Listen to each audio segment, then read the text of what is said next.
In this world, you are a product of impartation, and you will manifest the kind of an impartation that imparted you growing up, that imparted you aware or unawares. Because as we are growing up, we receive impartations unawares through association, through decision making, through relocations, through even if when we are asleep, some demonic impartations come to our dreams and they impart us.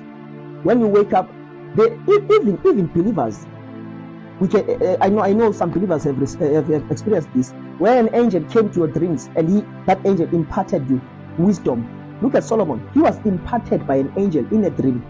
So life is a game of impartation, and if you don't know the nature of impartation you carry, you will struggle, because and sometimes you must discern the types of impartations that are inside you, or else you will suffer from demonic impartations, from unclean impartations, because not every impartation is clean.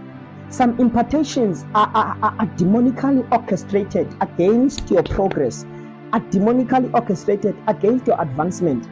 Satan has altered those, he has created deliberately against every human being that is born, so that they may have a sting of Satan, so that even though they are serving God, they have a certain unclean impartation that Satan uses, so that in your journey you fall, you rise, you fall, you rise, and you will quote that verse says, a believer can fall 7 times, he shall rise again.